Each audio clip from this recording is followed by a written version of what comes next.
Mark Movie Review. I hope everyone's having a great day out there. I am continuing my trek through the Rotten Tomatoes landscape.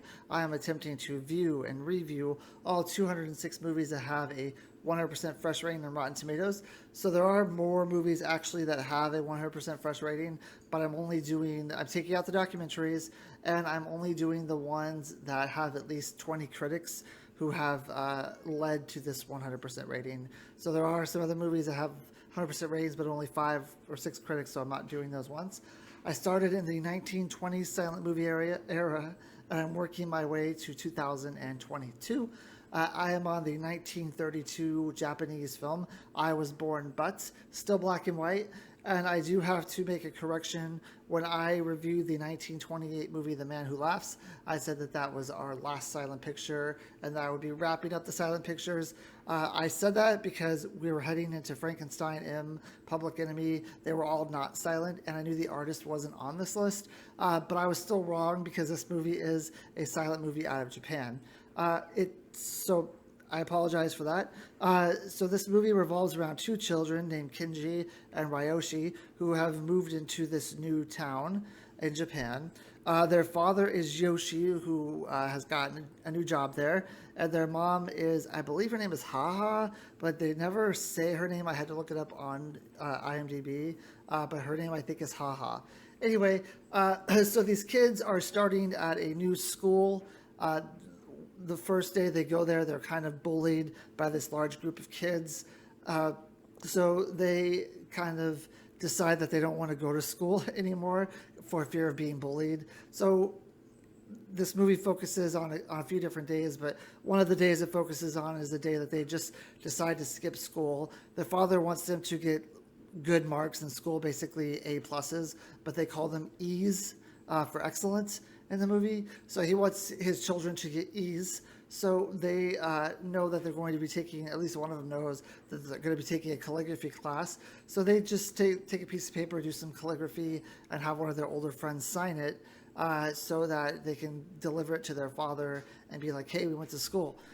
His father is friends with or knows the school teacher, or the school teacher reaches out to him and says, hey, we were worried because your children haven't been coming to school, unbeknownst to his father. So his father kind of gives him a talk and says, you kids need to go to school. Don't you want to become anything with your lives? You want to get this education and become the big man in town, basically. So the kids say, well, we have these bullies who are after us all the time. What are we supposed to do? And the father says, well, just ignore them. Now, the bullies and these two kids, there's this idea that if they eat a sparrow's egg, they will become stronger. So Kenji and Ryoshi go and get a sparrow's egg, and they try to make themselves stronger so they could stand up to the kids.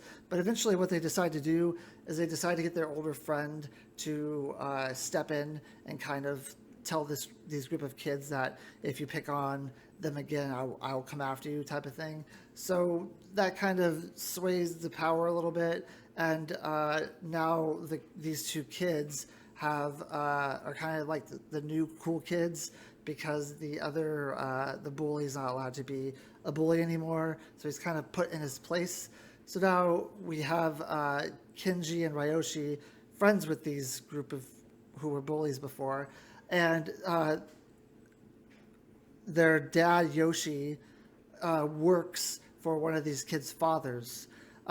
This is a huge problem for Kenji and Ryoshi, because their father has this great education and they think that he should be like the biggest person in town. And the kids basically have this kind of grudge match over whose father's more important, which father does the most important work, who has the most power. And it's a kind of a back and forth tussle between them. And one day they just Yoshi's boss decides to have this movie night where he's going to show home movies. So the kids show up and they're watching the home movies, and Kenji and Ryoshi realize that their father, he's kind of goofy in these movies. He's kind of like someone that these other people are laughing at because he's kind of like a comedian. And they notice that one of the kids' father is his boss, so he kind of caters to his boss because that's the person who's giving him the check and everything. And the kids are ashamed by this because they tell everyone that their boss is a big man. They believe that their dad is a big man. They believe that their dad is a big man. And during these times in Japan, kind of your status, for them, I guess, their status meant that they had more respect, and they feel like their father has lost a lot of respect in their eyes because now they see him as this goofy person who is not a big man, who's not what they want him to be. He takes them home, and he says, this is my boss. I have to do what I'm doing because he's the one who pays the bills. And then Yoshi ends up having a talk with his wife, and he says to his wife, these kids are going to go through this their whole lives. This is kind of just how things are, and they just have to realize that if they can get an education, maybe they can be better than me. So the mom has a talk with the boys and says, I know your father isn't exactly what you thought he was, but he's a good provider. He gives us what we need. But maybe one day you can be a greater man than he can be. Maybe you can get an education and you can be the boss. Even though your father has an education, this is where he's at in life. This is just how it is. But maybe things will be better for you one day. And we're trying to create a future that will be better for you. And then at the end of the movie, the boys end up realizing that their friends think that their dad is more important, and it kind of ends on a note that, well, maybe it's not the job that makes you the man, maybe it's like the man who makes you the man, or at least that's how I took the ending at the end.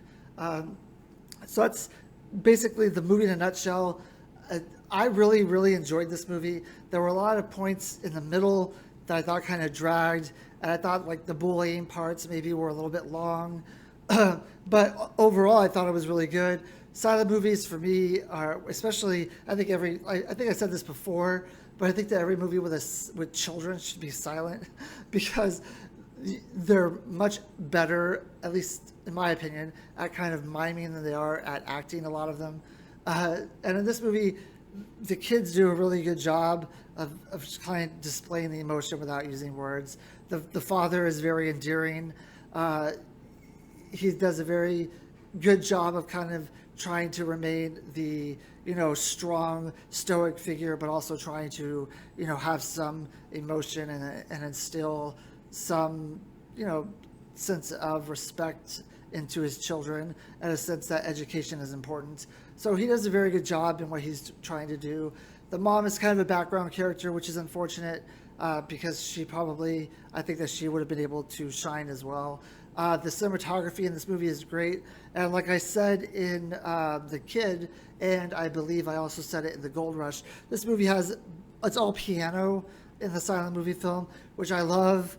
I wish that and this is considered a comedy also. So taking away from The Kid and from The Gold Rush and from this, I am ready to surmise that comedies back then were all piano music, and dramas and all that were the woodwinds and the string instruments. So I really like the piano in this movie. I wish that same type of theme, something like The Last Laugh, needed to be more dreary. It needed to be more sad, and you're not going to really want a piano playing for that type of movie. So this movie works really well. I'm really glad it was silent picture because I kind of miss the silent movies. I like movies with talking, but I've seen so many movies that aren't silent that I really enjoy silent movies.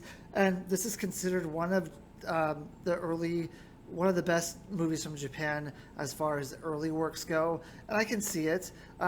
Besides the boring, kind of the slow part in the middle, this is a movie that if you were ever bullied in school, you can really relate to it.